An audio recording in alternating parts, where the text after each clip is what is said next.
Sveiki, mano mielieji. Į jūs kreipiuosi aš, Jurgio Visagaliaus vidinis balsas. Balsas, kurio kartais paisoma ir įsiklausoma, o kartais susidaro įspūdis, kad aš niekam nereikalingas. Kažkokia kliūtis trukdanti žmogui elgtis taip, kaip jam norisi.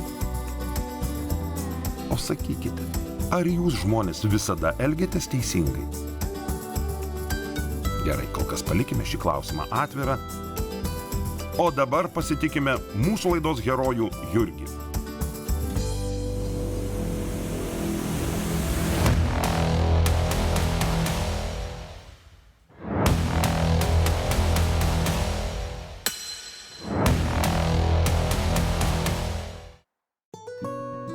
Ar aš pasakysiu jums naujieną, kad jūs gyvenate valstybėje, kurioje yra išlikę nemažai natūralios gamtos stebuklų? Jei kai kam tai naujiena, tada pajudėkit šiek tiek toliau nei siekia jūsų kiemo ribos ir patys tuo įsitikinsite. Labai džiaugiuosi, kad mano kūnas šiandien pasiilgė būtent taip. Užuot likęs kiurksoti savo kieme, jis nusprendė apsidairyti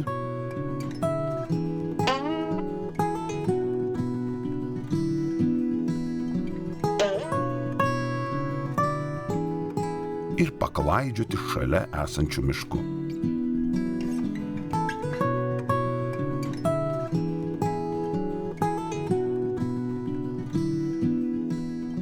Su kiekviena miške praleistą valandą Jurgio viduje kaupėsi kažkas nepatirto ir gražaus.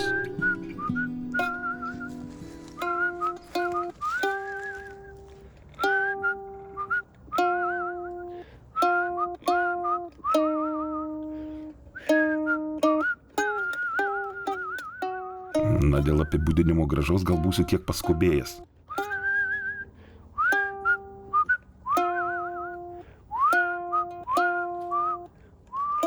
Bet kad iš visos širdies, tai tikrai.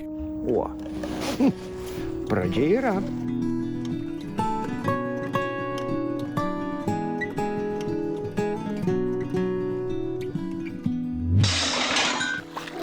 Papa, kas čia dabar? Per pelkynai. Pasirodo dar, tų pelkių šiais laikais pilna. Palaukit, tuoj mes paskambinsim ir viską numeliaruosim. Klausyk, mano žmogau, jei neskiri paprastos balos nuo pelkės ir jei tau atrodo, kad kiekvieną pelkę reikia melioruoti, tai yra nusausinti. Tuomet turiu pasakyti, kad ten, kur turėtų būti paties biologinės žinios, kažkas drastiškai įvykdė melioraciją. Žinok, natūrali pelkė yra vienas iš sudėtinių sveikos gamtos komponentų padedančių. Išsiųsiu tave, amžinai. Pelkynus išsiųsiu. Palauk, čia tu mane į pelkę?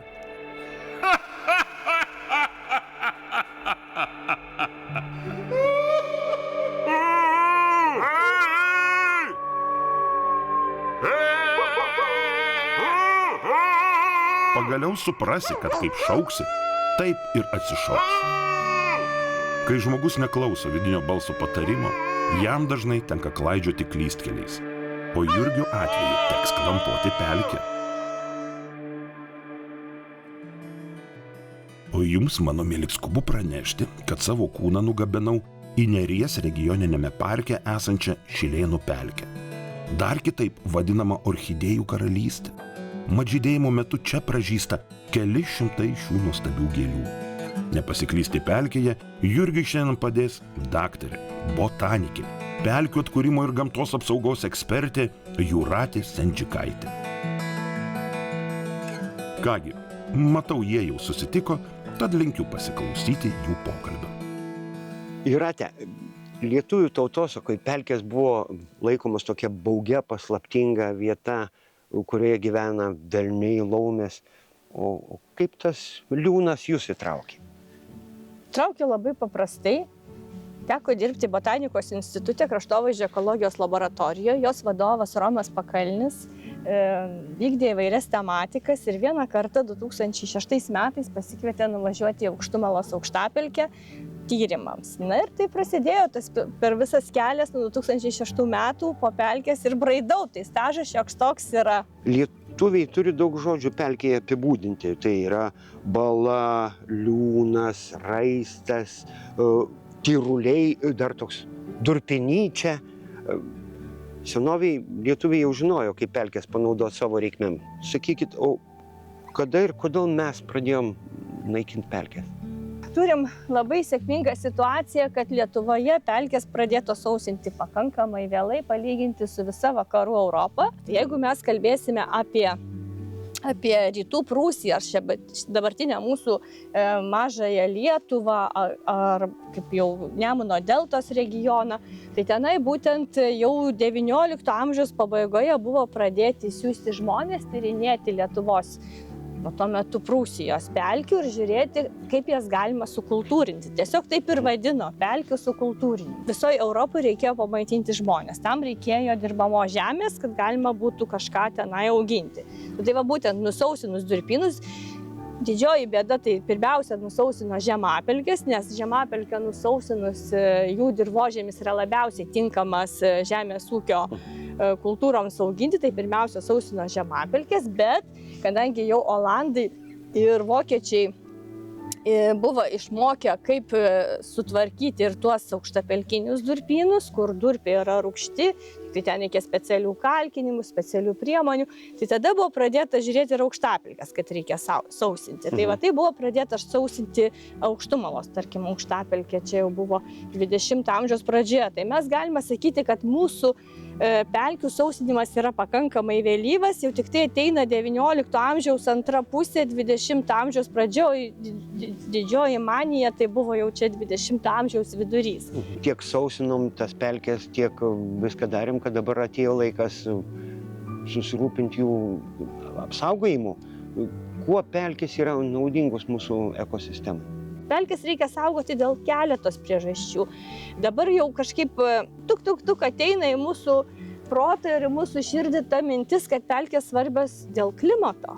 Dėl mūsų visų klimato apsaugos, nes anksčiau apie tai kažkaip niekas nesusimastydavo ir pasirodo, kad pelkės yra kuo puikiausia ir kuo patikimiausia sveikos pelkės, natūralios pelkės sveikos yra kuo puikiausia ir natūraliausia to paties CO2 anglies dvideginio kaupykla. Nes nuo to laiko, kai iš Lietuvos atsitraukė ledynai, čia pradėjo formuotis pelkės. Įsivaizduokit, jau 14 000 metų Lietuvoje formuojasi pelkės, vienos jos yra jaunesnės, kitos yra senesnės. Jeigu žemapelkė, tai nebus jaunesnė, bus kelių tūkstančių metų. Jeigu jau aukštapelkė, kaip čepkeliai, manos, tai jau gali būti ir 9 000 metų. Ir tuos 9 000 metų arba 10 000 metų, jau koks ten žiūrint, koks ten tos durpės yra klodas, tiek laiko šita ekosistema sugeria iš dangaus anglies dioksidą. O kaip jį sugeria? Burbuliuoja, traukia, išpučia. Jo, yra toksai žodis gudrus - fotosintezė. Kasgi jį išgalvojo? Kaip aš jį užmiršau? Nagi buvo botanikos kursas. Taip. Keistas kursas botanikos. Dabar mes ateinam į pelkę, o pelkės kokia viena iš savybių? Kad kojos klimpsta. A, kodėl klimpsta? Todėl, kad ten drėgmės daug ir durpės. Tai va. O tai yra ir būtent, o iš kur ta durpė? Iš tų visų fotosintezių. Sukosi žemėjo ir pasidarė žemapelkė, o kai sukosi atgal pasidarė aukštapelkė. Ne visai taip, bet iš tikrųjų ta durpė ir susiformavo būtent iš tų nunykusių augalų dalių, kurie pakliuvo į šlapią aplinką, tenai buvo šlapia. Ir tie augalai paprasčiausiai, kad galėtų jie mineralizuotis ir skaitis, jiems reikia deguonies. Nu kur tu vandenį ten per daug rasi deguonies. Ir tie augalai jie nusėsdavo ežerėlių dugną, ten paprastai, nes visos tos pelkutės kažkokiuose tai formuojasi kažkokiuose tai daubose.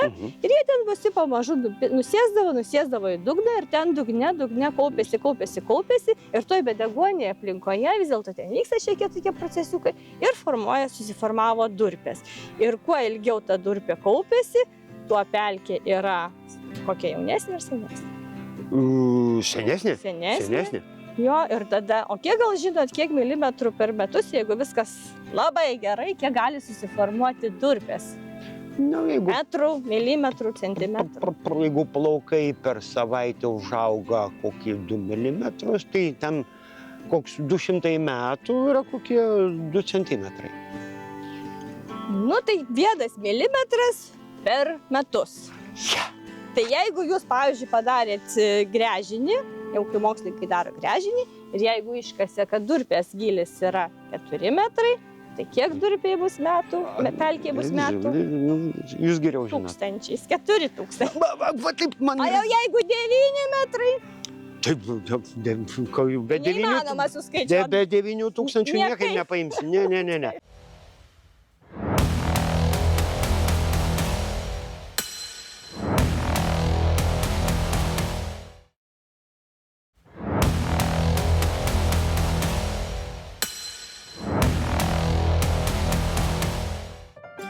Grįžtame į Šilėnų pelkę, kur Jūratė Jurgiui pasakoja apie pelkių išsaugojimo būtinybę. Dabargi durpių pramonė darė kitus dalykus. Jie kasa aukštapelkinę durpę ir gamina auginimo substratus. Va ten, kur mes pavasarį arba gėlytę sodinam, ten darom kažkokius tai gražius savo gėlynus, ar ten bandom agurkėlį užsiauginti, ar pomidorėlį. Tai visa tai yra dėl to, kad kažkur į pelkę atidavė savo gyvybę. Jinai buvo nužudyta, nusausinta, nužudyta buvo viskas, kas joje gyvena, tam, kad užaugtų tas pomidorėlis. Tai, aišku, palyginus tą, kas naudoja sodininkai, tie visi mūsų, tai yra mažas kiekis, yra nemažas, bet vis dėlto palyginus mažas kiekis su pramoniniais šiltnamiais, kurie naudoja didžiulius kiekius durpių substratų, kad augintų mums visas kultūras, tas, kurias mes, ir ypač vegetarai, didžiuojasi, kad jie nekenkia gamtai, kad jie nežudo gyvūnų, kad jie nekankina, bet dauguma šitų dalykų, ką mes įsigyjam parduotuvėje, yra užauginti iš pelkės kūno, kurioje augo ir augalėliai, ir gyvūnėliai, ir drugeliai, ir paukšteliai, ir kurie prarado savo namus. Tai palaukit. Va tokia ir atsiranda bėda, kad jeigu pats užsiauginai savo dirvožemyje tas savo daržovės arba perki daržovės užaugintas dirvožemyje, mineralinėme, tai kaip ir nėra didelio nuostolio gamtai, ypač pelkėm, bet jeigu jau perki masinės produkcijos pomidoriukus ten atvežtus iš Ispanijos ar dar kitur, labai mažai kas yra augina kitose terpėse, kaip nedurpinėse terpėse, tai tuo pačiu tu valgai visą tai, kas buvo ir galėjo būti šitoje pelkėje. Nes vis dėlto ta klimato kaita ir biologinės įvairovės mažėjimas ir tuo pačiu ir vandens kokybės blogėjimas, iš tikrųjų viskas susijęs su mūsų kartais per daug dideliu vartotojiškumu.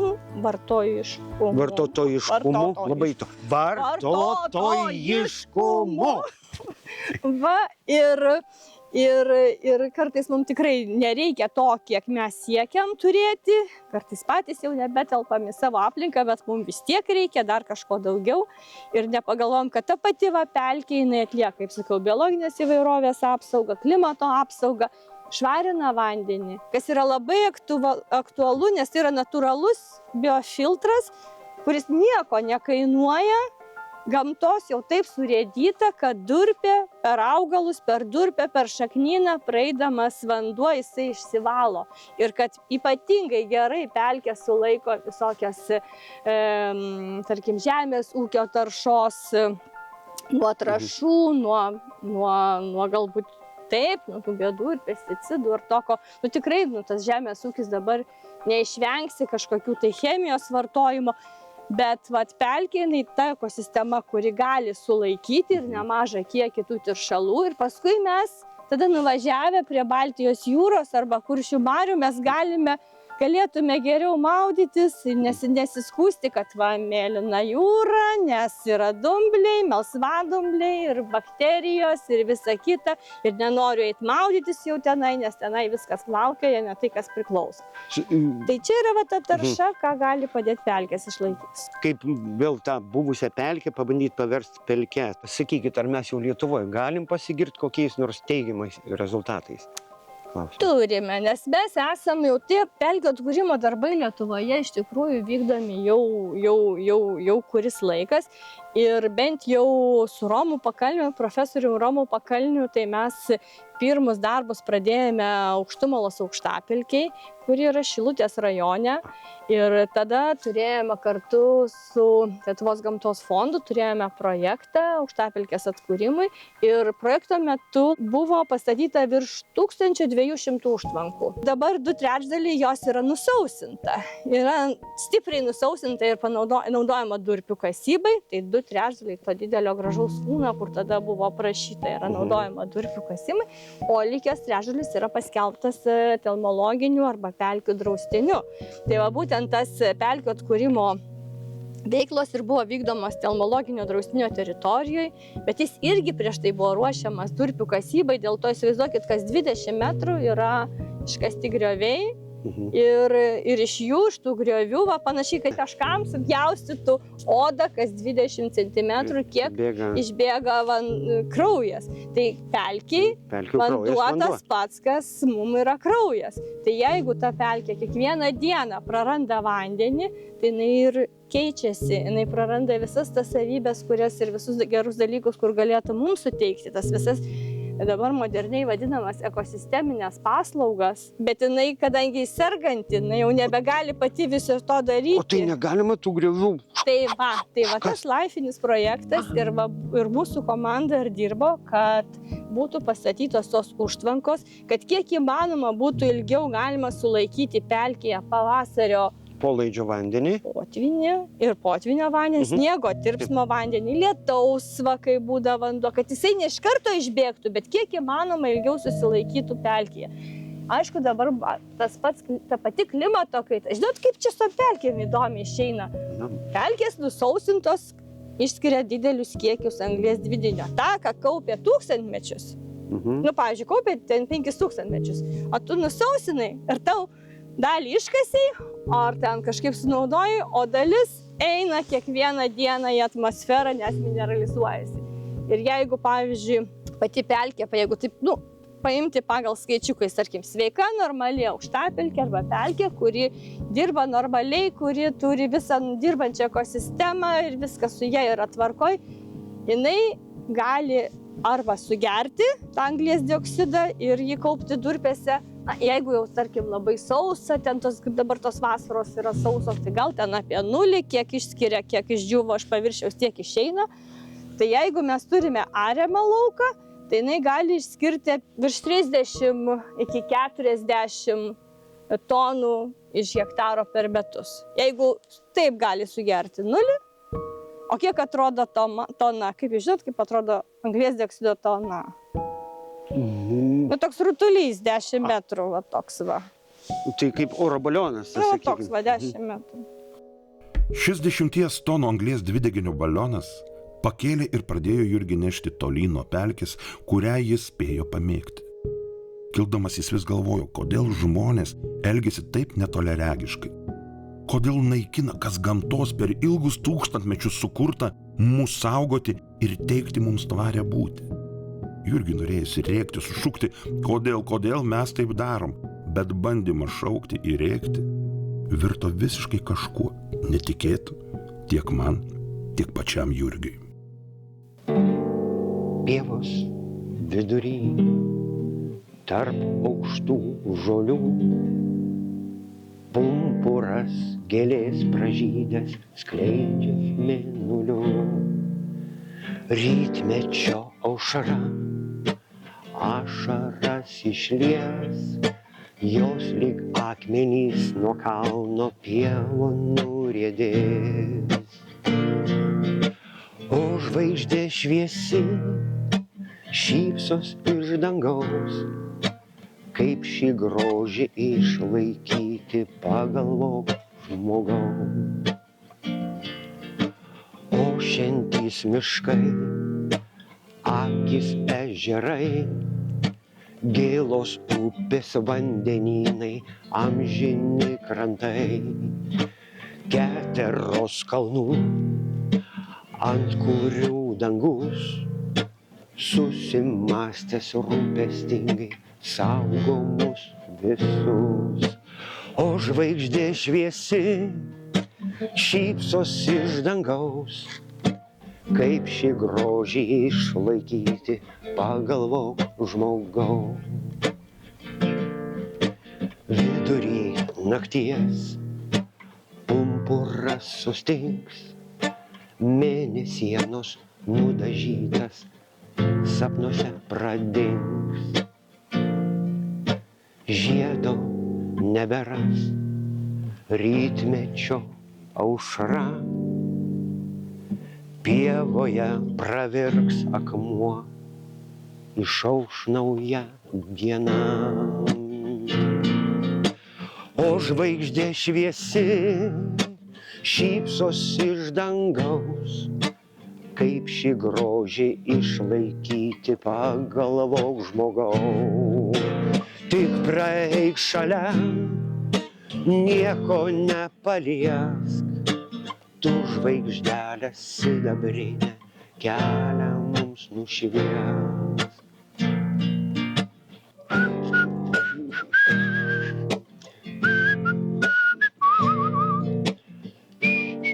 Projektą iš dalies finansuoja Medijų rėmimo fondas.